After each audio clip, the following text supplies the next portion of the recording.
Boa tarde e boa noite a todos. E bom amanhecer também em seguida, que o amanhecer começa meia-noite, né? O sol nasce 5, 6, 7 da manhã, mas o amanhecer é na hora mais escura da noite, é a meia-noite, quando vira o dia. Que alegria estarmos aqui, mais uma vez. Sempre é como se fosse a primeira vez, sempre é muito forte e sempre é muito feliz, muito alegre. Eu tenho vários motivos para ser feliz e por ser feliz, né? Um deles é o contentamento de estar aqui. Então, parabéns por 3 décadas e meia, pelo nosso aniversário, não de vocês, o meu e dos Mãos Unidas, que é 6 de outubro, a data que eu aportei a terra novamente. E ao dia, então, da fundação da Casa Espírita Mãos Unidas. Essa casa que trabalha nos 2 planos, enquanto eu escutava o Vilmar e orava, e não atende tão somente aos espíritos, aos desencarnados, mas também aos encarnados. E quanto aos encarnados, atende os estranhos que aqui se aproximam, né? Os frequentadores, os trabalhadores, os estudantes, todos nós, de outras casas espíritas que também se socorrem desta casa espírita. Vários exemplos, como também fui encaminhada para cá certa feita, sempre quando posso também encaminho quem necessita.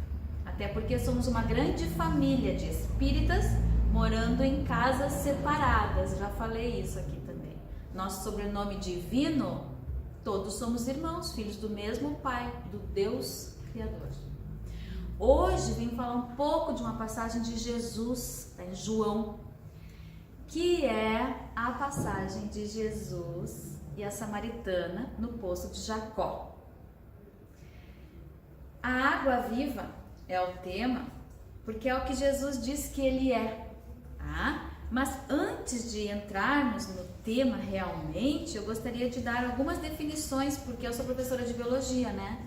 E a água viva, quem escutar água viva vai achar que é a mãe d'água, a medusa, aquela da praia que queima, tá? Né? Quando a gente encosta, ela não queima naturalmente assim não, mas quando dá o encostar na pele, para se defender, ela solta aquela substância urticante, da sensação de ardência como urtiga. Então vamos lá. O que é água viva marinha? Tá? A água viva marinha é um organismo vivo, alguns já conhecem. A água viva marinha é um animal marinho, então. E ele é gelatinoso, como aquele desenho ali. É linda, linda, tem várias cores, mas sempre translúcidas, tá? Transparentes, tem vermelha, laranja. E ela flutua nas águas, porque ela é muito leve. E a função biológica da água marinha, assim como a água que o corpo precisa para se manter vivo, o animal marinho desempenha um papel importante nos ecossistemas oceânicos. Serve na cadeia alimentar, serve na reprodução, no equilíbrio da natureza material. E é um símbolo também de conexão com a natureza. A água viva marinha é um símbolo do mundo natural, um ser vivo com um propósito biológico e ecológico. Ela tem um papel na natureza, ela cumpre esse papel. Ela não se exime de cumprir o papel dela. Isso é a água viva que a gente chama. Quando é a primeira vez que a gente escuta, eu acredito que pense na água, esse animal, né? Quinidário. Agora, o que eu vim falar hoje não é dessa água viva marinha, é da água viva que Jesus diz que é. Ele disse que é. Então, esse retrato aí, essa fotografia, essa imagem, é uma imagem psicografada, tá? Com o desenho da face de Jesus. Então, as feições de Jesus seriam essas. Já a água viva de Jesus, que nós vamos tratar, ela traz um significado diferente, é um significado espiritual, que a água viva é a fonte de vida espiritual que Jesus oferece àqueles que creem nele. Então, na passagem nós vamos perceber que Jesus aborda a samaritana e ele entrega um recado para ela, da água que ela vai buscar no poço e a água que ele representa. A água viva A água viva marinha está na água do mar. E a água viva de Jesus é o nosso espírito, o que nosso espírito precisa tomar, receber. É uma fonte de vida eterna e quem bebe desta água viva nunca mais terá sede. Alguém já tomou uma água uma vez que depois que tomou nunca mais teve sede? Quantos litros de água a gente toma por dia? Deveria. E acaba a sede daí? Tipo assim, ó, o bebê tomou água, agora nunca mais ele vai tomar água. Não é assim. O bebê tomou água e vai tomar até voltar ao plano espiritual. Fonte de vida eterna. Quem bebe desta água viva nunca mais terá sede, pois Jesus sacia, não é a sede do corpo físico, que esta água aqui sacia. Jesus sacia a sede espiritual mais profunda que o ser humano tem. Quando nós descobrimos quem nós somos e descobrimos quem é Jesus, além de estarmos nutridos, estamos saciados. Tá? E a saciação, ó, da alma. A água viva de Jesus preenche o vazio existencial, que é esse vazio que todos nós temos. Todos nós temos. Lugares preenchidos dentro de nós, memórias, lembranças, amores, dores. E também temos alguma coisa que nós ficamos buscando a vida inteira. Nós desencarnamos e continuamos buscando no plano espiritual algo mais, algo além. E está certo, é assim que deve ser. Não devemos nos conter apenas em saciar esse corpo físico. Nós não viemos aqui para nutrir e dar assistência a esse corpo físico. O corpo físico é um instrumento. Nós viemos aqui para algo além. O motorista é mais que o carro. E nós somos, enquanto espíritos, motoristas. E esse aqui é o carro. Tem que cuidar do carro, mas mais importante é o motorista. Preenche esse vazio existencial e a sede por significado que nem os bens do mundo conseguem satisfazer. Não vai ter água, H2O, a água líquida, ou vapor, ou sólida, que vai tirar a minha sede espiritual. E usando a água eu posso usar roupas, anéis, carros, casas, tijolos, aparelhos, objetos. Nada disso vai me dar preenchimento do meu vazio existencial. Porque o vazio existencial não pertence ao corpo. Pertence à mente, às emoções, à alma. Tá? Então o mundo não vai conseguir preencher esse vazio existencial. Não interessa quantos trilhões de dólares eu tenho. Isso não é relevante. E aí então, nós chegamos nesse mapa. Deixa eu ver uma coisa. Tá. Neste mapa, nós temos aqui o mapa do tempo de Jesus.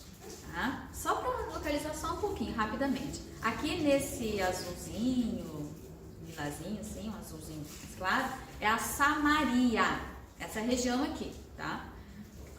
Acredito eu, meus poucos estudos, que Jesus meio que caminhou por toda essa região, tá? Porque aqui temos Betânia, Betsaida, tem a Galileia, Canaã, Nazaré, Jericó, tudo, tá? Aonde Jesus andou. Eu fiquei olhando esse desenho hoje, eu fiquei pensando, caminhava esse Senhor Jesus, hein? Porque nem de carro é tão rápido assim para percorrer essa região. Então aqui é Samaria, da onde a mulher que vinha buscar água no poço era Samaria. E aqui a Judéia, ó. Então aqui a Judéia. Então tinha uma fronteira, eles eram lindeiros, que chamam? Entre um campo e outro, uma área e outra, vizinhança. Então, samaritanos moravam aqui, judeus moravam aqui. Samaritanos e judeus não se compatibilizavam. Não eram muito amigos por motivos religiosos, por crenças, por ideias. Hoje nós já entendemos que não há necessidade de nós deixarmos de conviver porque temos ideias diferentes, muito antes pelo contrário. Que rico é quando nós temos ideias diferentes. Eu cresço e o outro cresce, porque eu trago a ideia que ele não tinha, ele me traz uma ideia que eu não tinha. Então a diferença para nós é motivo e fator de crescimento, não de afastamento. Quando a gente soma as diferenças, fica lindo. Seja um ponto de tricô, seja um mosaico, seja na estrutura de uma construção, em patchwork, em artesanatos, fica lindo. Então, os samaritanos e os judeus não se compatibilizavam, não se davam. E quando então? Pois o Senhor soube que os fariseus tinham ouvido dizer que ele, Jesus, fazia e batizava mais discípulos que João Batista também batizava, e João, além de João batizar, Jesus batizava também. Se bem que Jesus mesmo, ele não batizava oficialmente, mas sim seus discípulos. Deixou a Judéia e voltou para a Galiléia. Então Jesus realmente, o batizado Jesus não fazia. Ele encaminhava os seus discípulos a fazer, mas acontecia no local físico onde ele estava.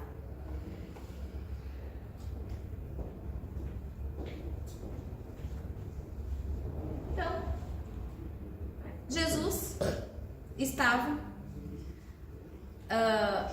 necessitava atravessar a Samaria para ir daquele mapa, lembra, de um lugar para o outro. Jesus precisava atravessar e nessa travessia ele deveria passar por Samaria. E Jesus era judeu, né? Então tinha que passar por Samaria e os judeus não se davam com os samaritanos. Mas chegou a uma cidade da Samaria chamada Sicar, tá? Como se fosse um estado, Samaria, e uma cidade, Sicar, perto das terras que Jacó deu a seu filho José. Ali havia então a fonte de Jacó. Tá? Jacó e José já é uma outra história, né? Mas a gente se localiza quem é Jacó. Então Jesus, essa imagem que anterior eu achei assim, ó, lindíssima. Eu vou voltar nessa imagem. Eu achei essa imagem assim, ó, de um esplendor, de uma força, de uma potência, silenciosa. Só a imagem me entrega muito. Jesus sentado, calmo, cansado também de caminhar, a gente já falou das quilometragens. E essa árvore, gente, fala muito. Num terreno árido, vejam a aridez desse solo. É caatinga, tipo, só tinha coisa rasteira, assim. E Jesus então está sentado lá e olhando para quem? Eu estou olhando para ele, para quem que ele está olhando? Para mim. Vejam, se dirige a nós. Então Jesus precisava fazer essa passagem. Ele está cansado da viagem, porque Jesus nesse corpo físico cansa como o nosso corpo físico cansa também. Também ele cansava, era físico, não muda a lei. A lei é a mesma para corpos físicos, tem que alimentar-se, descansar e cansam, dormir. Cansado da viagem, então, estava Jesus assim, narra João, né? Sentado ao pé da fonte. A fonte era esse poço lá de Jacó. Senta, olha ao longe, era cerca da hora sexta, tá? Porque eles tinham lá de diferentes horários para nossa descrição, tá? Não era meio-dia, o calor não estava tão quente, porque como nós também, se nós observarmos, a hora sexta deveria ser mais ou menos até 3 horas da tarde, em que o sol está muito quente. Porque daí o meio-dia já aqueceu o sol mais ainda e tudo ao redor. Então era mais ou menos a sexta hora daquele dia. E uma mulher da Samaria veio tirar água. Estavam indo em sentidos contrários, né? Lá vem ela com os tarros, os tachos, os recipientes para colocar água. Então, e Jesus está sozinho ali. Já vamos descobrir por que Jesus está sozinho ali. Ela chega no poço, porque ela veio para o poço. E ele está sentado no poço, não em outro lugar. Não está embaixo da árvore, não está em lugar nenhum. Ele está no poço, onde ele sabe que ela chega. Disse-lhe Jesus para ela, já abordando: dá-me de beber, pois seus discípulos tinham ido à cidade comprar alimentos. Por isso que ele estava sozinho. Eles estavam juntos. Mas Jesus disse que é para eles buscar alimentos, que eles estão cansados e com fome, e Jesus não iria. Jesus sabia que ela viria. Não tem acaso assim, foi eventualidade, não tem isso. Jesus é todo programadinho. Disse-lhe então a mulher samaritana, porque ele pede água para ela, ele fala com ela, e ela disse-lhe então: como, sendo tu judeu, eles não se falavam, pedes de beber a mim que sou mulher? e sou samaritana, de Samaria lá. Porque os judeus, a gente já falou, não se comunicavam com os samaritanos por motivos religiosos, tá? Então respondeu-lhe Jesus: se tivesses conhecido o dom de Deus e quem é que te diz, se ela soubesse com quem ela estava falando, dá-me de beber, tu lhe terias pedido e ele te haveria dado água viva. Vejam, Jesus pede água para ela e ela aborda ele: como assim falando comigo? Além de ser mulher, estou sozinha, desacompanhada e não conversamos com vocês. E Jesus diz: se soubesses quem eu sou, em vez de eu te pedir água, tu me pedirias água. Ela não entende muito bem e ela continua a conversa, porque ele diz que teria dado então água viva para ela e não a água daquele poço. Ela lhe respondeu, e eles continuam naquele colóquio, naquela conversa. Ela lhe respondeu: Senhor, não tens com o que atirar e o poço é fundo. Donde, pois, tens essa água viva? Ela pensa que ele está falando da água da natureza material nossa. És tu, pergunta ela, porventura maior que nosso pai Jacó? Lembra que o poço é de Jacó? Maior que o nosso pai Jacó, que nos deu este poço do qual ele bebeu, e seus filhos e os seus gados? Ela não reconhece Jesus, claro, ela entende ele como um simples homem, mas ele vem com uma lição e ele continua com aquela conversa com ela. Replicou-lhe Jesus: todo o que bebe desta água, essa aqui que ela estava tirando do poço, tornará a ter sede, como a gente conversou no começo. Mas quem beber da água que eu lhe der, nunca mais terá sede. Pelo contrário, a água que eu lhe der virá a ser nele uma fonte de água que mana para a vida eterna. É uma água que não morre, uma água que permanece. Não é, a gente não consegue conceber que tipo de água é, mas Jesus tenta explicar a ela e a nós. E então, o que ela faz? Ela alcança. Veja que ela pergunta para ele, quando ele oferece, é curioso, né? Tem várias abordagens, mas ele diz: eu vou lhe dar água. Como vai dar água? Não tinha nada, só com as mãos, ia se jogar no poço. Ele não tinha instrumento nenhum para tirar água. E ela fica tentando entender o que ele está falando, de que água é essa que ele tanto fala, né? Disse-lhe a mulher: Senhor, dá-me dessa água para que eu não tenha mais sede e nem venha aqui tirá-la. Ela não entendeu. Ela acha que é uma água que ela toma uma vez e nunca mais ela vai precisar tomar. Disse-lhe ele: vai, chama teu marido e vem cá. Respondeu a mulher: não tenho marido. Eu vim sozinho, estou sozinho. Replicou-lhe Jesus: disseste bem que não tens marido, porque 5 maridos tiveste e o que agora tens não é teu marido. Isso disseste com verdade. Ele fala para ela o que ela não contou para ele, porque ele sabe. Ela sabe da vida, ele sabe da vida dela. E ele insiste em dizer, dando dados para ver se ela se desperta de quem é, porque ele já havia sido muito falado naquela região. Então as pessoas sabiam, né, da força e poder de Jesus. Então ele diz: 5 maridos já tivestes, e os que tens agora não é teu, porque é marido de outra, né? Aí ela se choca, se surpreende e começa a desconfiar dele. Como assim? Ele é um profeta, então? Ele está vendo, ele tem visões, ele enxerga, ele vê além. Senhor, disse-lhe a mulher, vejo que és profeta. Nossos pais adoraram neste monte, e vós dizeis que em Jerusalém é o lugar onde se deve orar.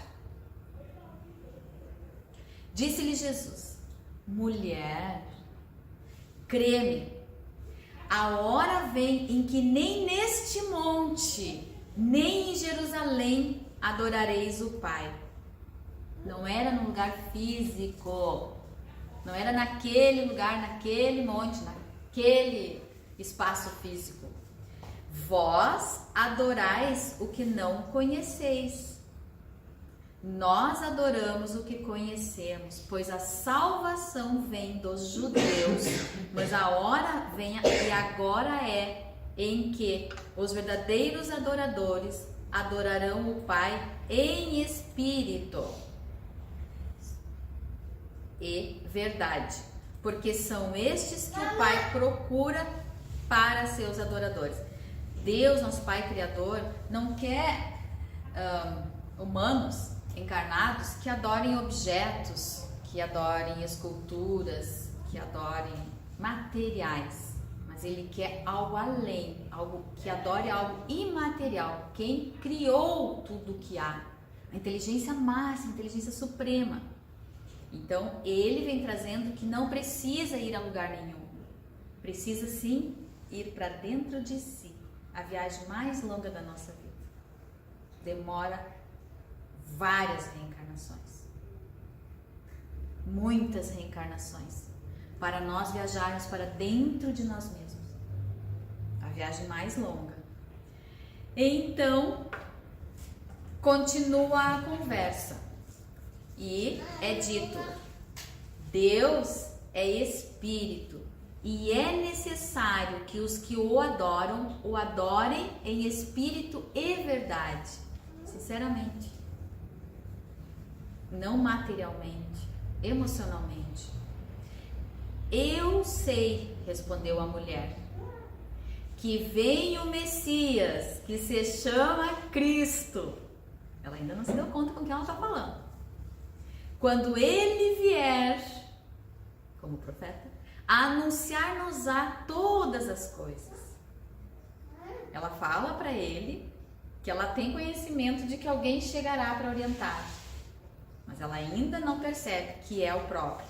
Jesus, então, fez-lhe ver que o dom de Deus era mais do que judeu, mais do que samaritano. E disse a mulher: se tu conhecesses o dom de Deus e quem te pede água, tu lhe terias pedido água e ele teria dado, porque quem beber da água que eu lhe der nunca mais terá sede.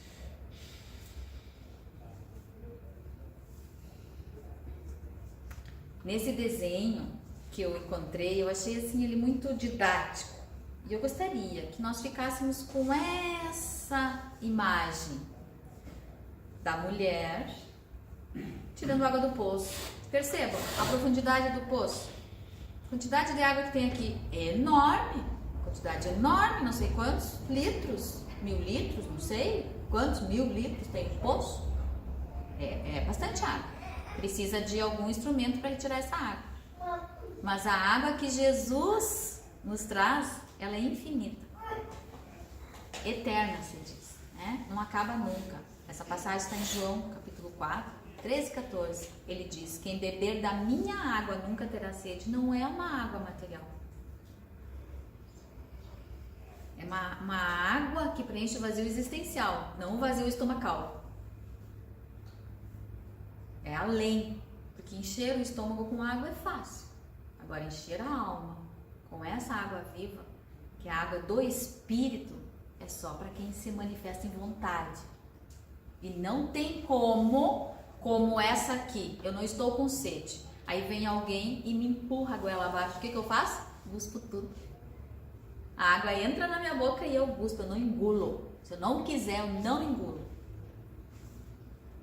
A mesma coisa para a água de Jesus. Ninguém enfia aqui goela abaixo crenças, doutrinas, pensamentos. Porque eu penso assim, você tem que pensar também. Eu penso. Em respeito, eu devo deixar o outro pensar o que ele quiser. Porque eu também não gostaria que ele me enfiasse goela abaixo os pensamentos dele, a filosofia dele, a doutrina dele, o comportamento dele, as ideias dele. Eu não quero, não me serve. Eu descubro as minhas necessidades. E é para isso que nós reencarnamos várias vezes. Então, a mulher lá, ela julgou primeiro que Jesus, olha o entendimento dela, tá? Que Jesus oferecia um meio menos trabalhoso de obter água, sem buscá-la no poço de Jacó. O que ela quer dizer com isso? Porque lembra que ela tinha 5 maridos e estava num que não era dela? Então ela achou que, tipo assim, ai, vou me dar bem, né? Ela achou que Jesus estava propondo algo que não era o que ele estava propondo. Uma vida fácil ou algumas mais facilidades, porque ele era um homem, ela não sabia quem ele era. E ela, na relação com os homens, tinha esse comportamento. Então um se apresentou, então é mais um que veio me conquistar. Mas depois de o mestre ter afirmado que a fonte jorrava para a vida eterna, ela meio que pensou.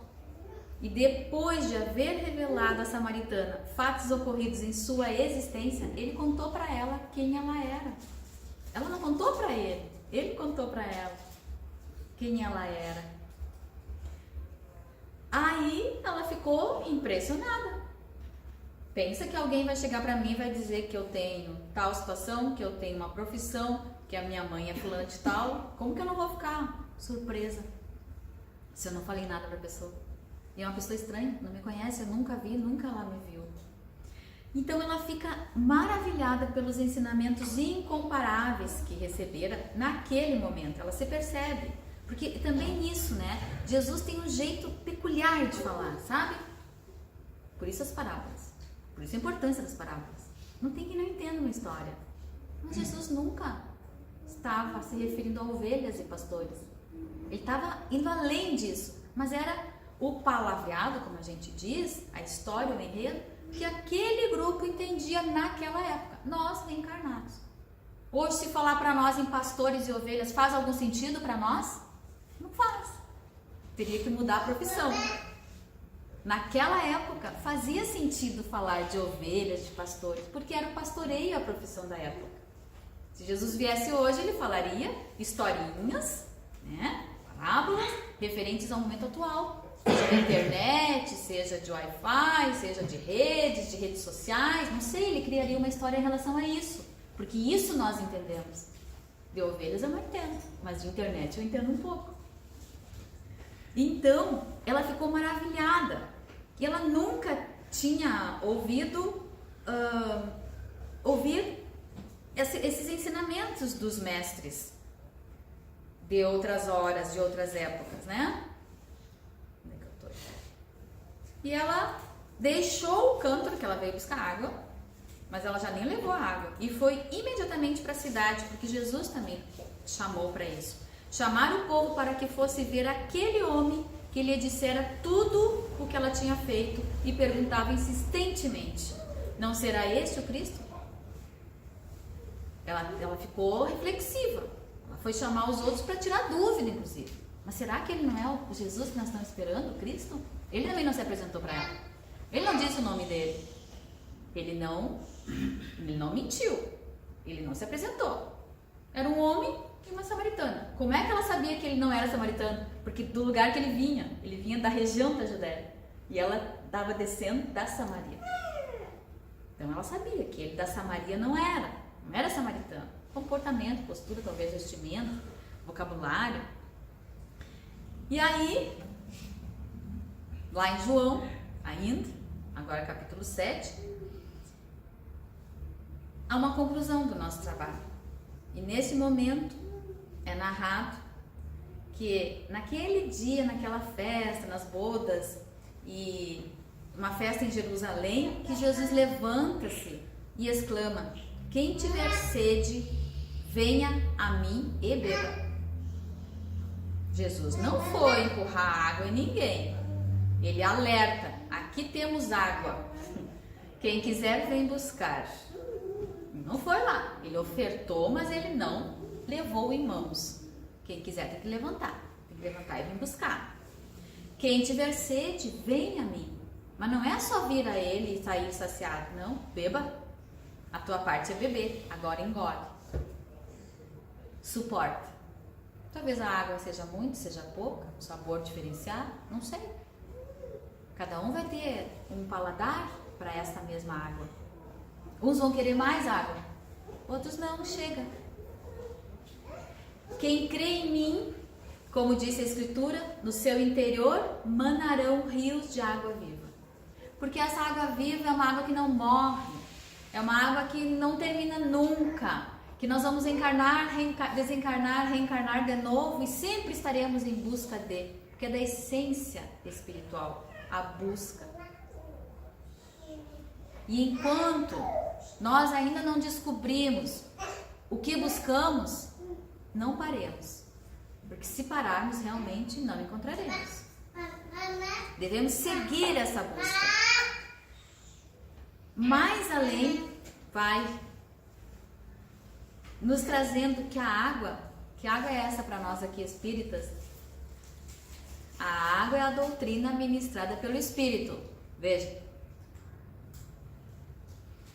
Doutrina de vida, de luz, de verdade, de paz. Doutrina que abrange ambos os mundos. Qual é a doutrina que abrange ambos os mundos? Que atende ao mundo material e atende ao mundo espiritual. Qual doutrina? Qual? Aquilo que a gente falava no começo. Encarnados, desencarnados, trabalhadores, estudantes, visitantes, desconhecidos, nunca viram, mas vem buscar ajuda. Abrange ambos os mundos, carnal, nosso, atualmente, nosso, temporário, passageiro. Nós não somos daqui, nós estamos de passagem. E dos espíritos, que nós somos. Então nós estamos sempre ligados com o plano espiritual. Quando somos espíritos, estamos no plano espiritual fisicamente, por assim dizer. E quando não somos somente espíritos, somos espíritos encarnados na carne, reencarnados, também a nossa ligação é espiritual.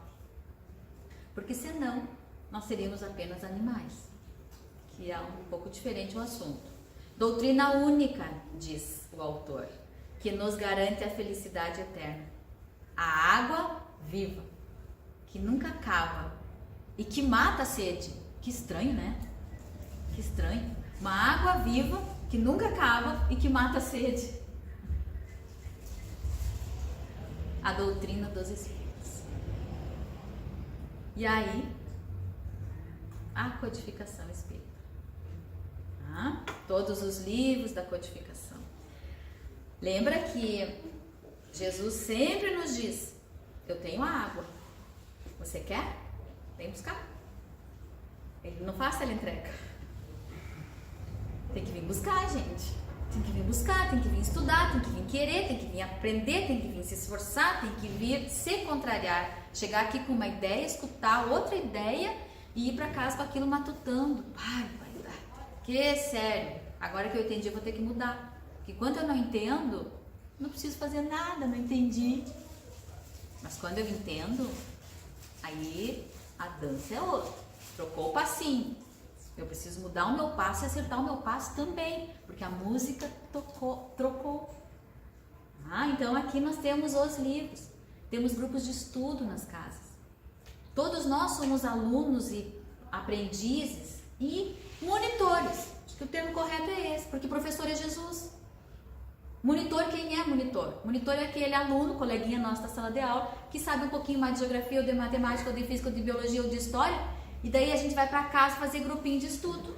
Ele nos ajuda. Ele é o professor? Não, ele não é o professor, mas ele é o monitor. Naquele conteúdo ele é melhor do que eu. E é com ele que eu vou aprender. Então no trabalho, na família, em casa, na rua, na sociedade, nos grupos sociais, no centro espírita. Todos os livros da codificação. Na verdade são 5 mais 2.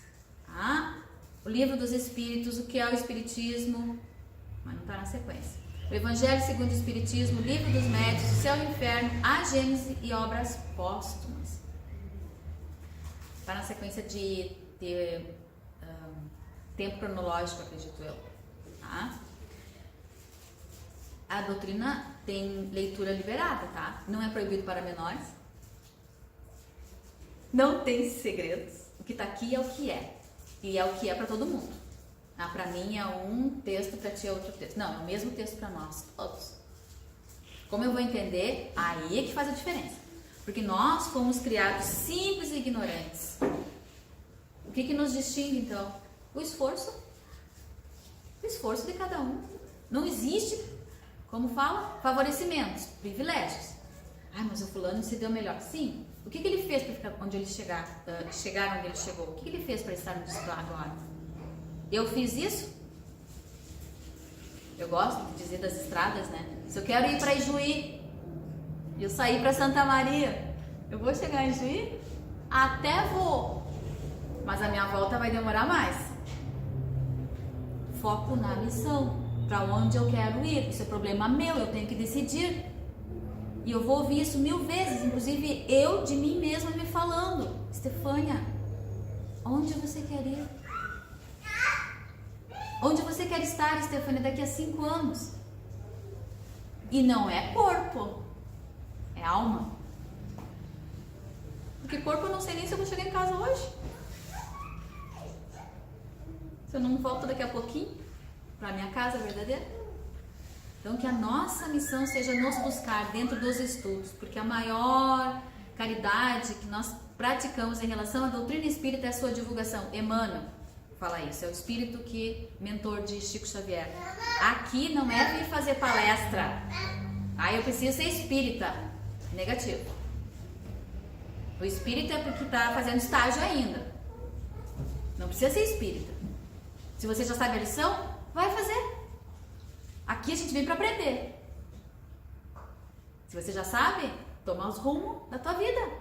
Vai, segue. Você vem aqui para aprender, não para ficar aqui a vida toda, várias vidas. Segue em frente. Então, divulgação é no comportamento, é no pensamento, é na emoção, é no meu olhar. Eu tenho que educar o meu olhar, tirar essa raiva dos meus olhos.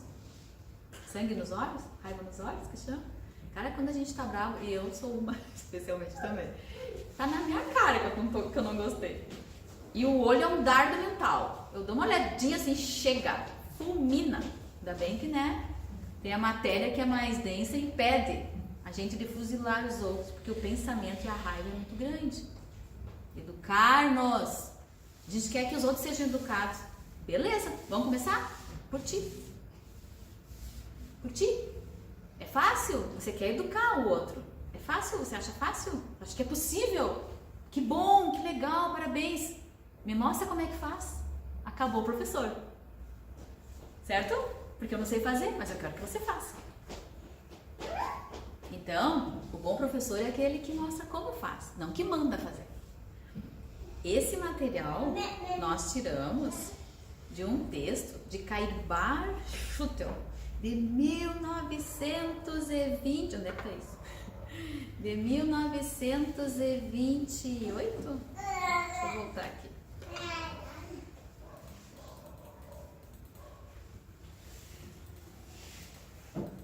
meu Deus.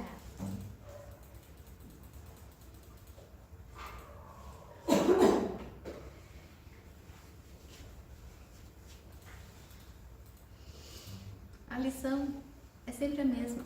Por quê? Porque eu ainda não aprendi.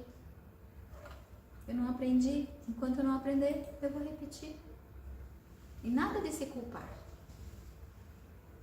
Temos crianças na sala. Porque ela não consegue falar, porque não consegue caminhar, eu vou brigar? Bater? Não, eu vou ensinar. E eu vou repetir esse ensinamento. Nós não somos diferentes.